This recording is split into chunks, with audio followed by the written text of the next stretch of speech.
Pwede kang kumita ng malaki sa pagtatalong. Bilang isang OFW, ito ang aking ginagawa sa probinsya at kasama ang pamilya at asawa.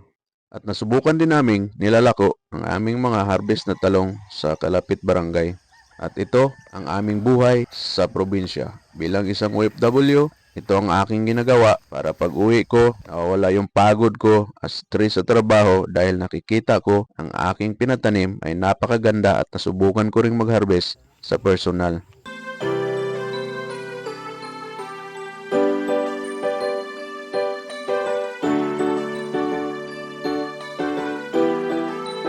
Uhaw kayo guys. Buhay ay di madali, kaya dapat sipagan. Kailangan araw-araw lumaban. Dapat laging may tiyaga, para sa pangarap ay magagawa. Siya ang magbibigay inspirasyon. Romel Iway ang kasama nyo. Romel Iway, sa pangarap tayo ay patungo. Dating tambay, walang pera noon. Natutong magluto at naging kusinero. At siyang naging daan, nagdala sa kanya sa ibang bansa. Nagsikap lumaban kahit pa mahirap, dahil napalayo sa kanyang mga pamilya. Pero lahat ay kinaya, para di balang araw ay mahirap. Ngayon ay natatamasa kung anong meron ngayon, dahil sa kakayahang kusinero. Sa kanyang mga vlog ay makikita nyo buhay sa ibang bayan at ganda nito. Mga lugar kanyang papakita, sa paggagala kayo ay kasama. Kay Romel Iway, sumama ka. Buhay ay di madali, kaya dapat sipagan. Kailangan araw-araw lumaban. Dapat laging may tiyaga, para sa pangarap ay magagawa. Siya ang magbibigay inspirasyon. Romel Iway ang kasama nyo. Romel Iway, sa pangarap tayo ay patungo. Buhay ay di madali, kaya dapat sipagan. Kailangan araw-araw lumaban.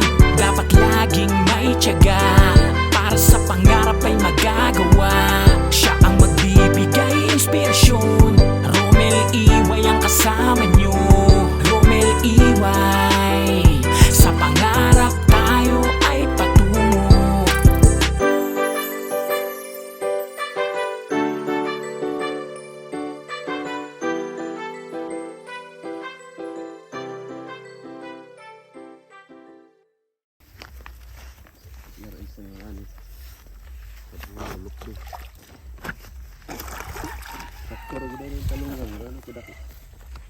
Mo gyud kay og dako bitaw ka iret di makayag usara uy.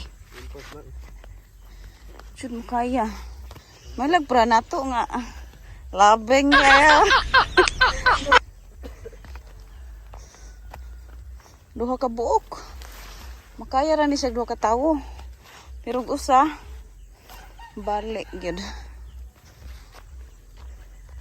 Grabe, yahaya ning mga talong ngayon, models talong. So ano, right? Harvest tayo ng talong ngayon. Yes, yes, yes. Yan yung ginawa namin, oh. Pag napuno, lipat ko sa isang butas. Bilis! Yung sandiya pa tayo. Watermelon. Last na lang siguro na. Last na. Harvest tayo ng talong ron. Dami-dami to. So bukas, sinong may gusto, bili na kayo. Meron pa kaming stock sa bahay. Oh. Oh, marami na. Malapit na mapuno.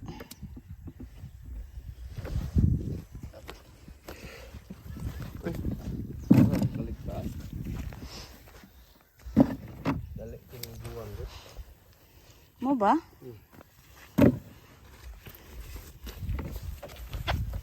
Nagko drill kuan. Nani kuha na gini siya.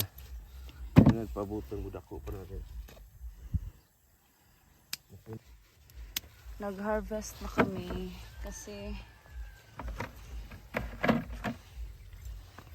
Tawag liliha kay Hindi na ako makita. Left and right, left and right lang. Nadiri ba para duha ka tudling ang dala.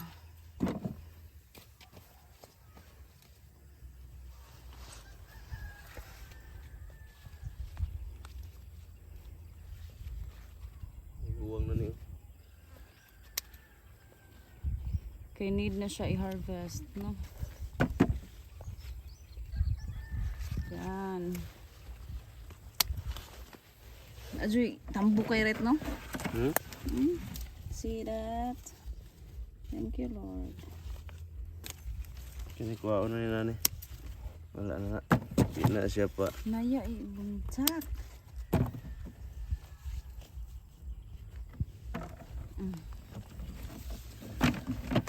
Parehas ani. Hindi ni patas og maayo. Wala na na. Kani guwang na po do.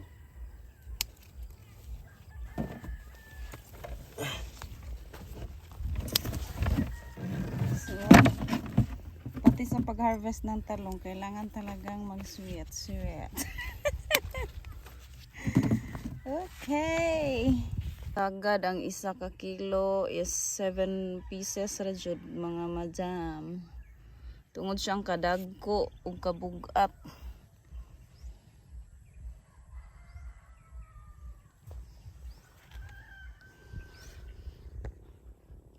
Nag-harvest na ganihang buntag pero mag-harvest pa pud mi karon aning mga dagko na gid kaayo. No?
Nga na siya katag-as.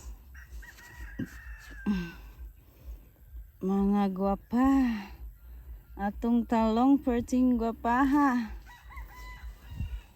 Perti pong daghana.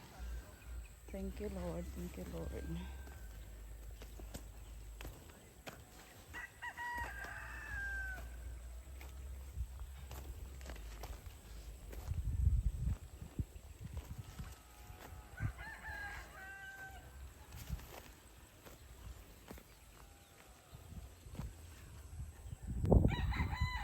Makarelieve kayo sa stress. Charot. Why man na stress ang person? Grabe, ginamong view sa bungtod, oh. Christ. Perting daghana sa bunga sa isa ka punuan. Grabe ang blessing sa Ginoo.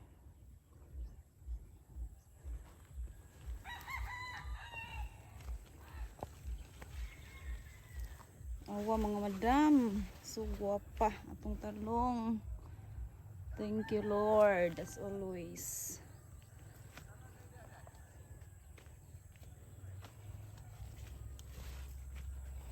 Thank you, God.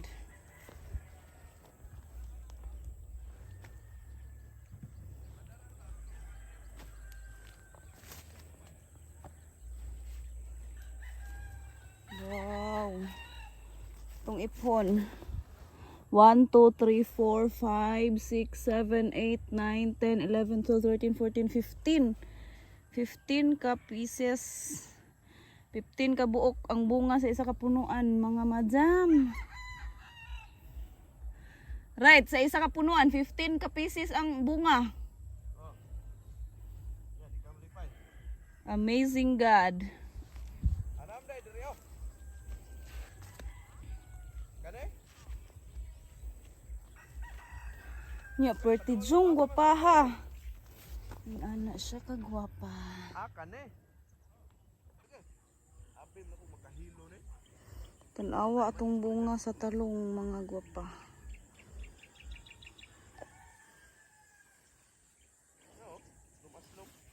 Gwapa sad gyud kaayo. Thank you, Lord. Ang anak siya kadagko. Katulid.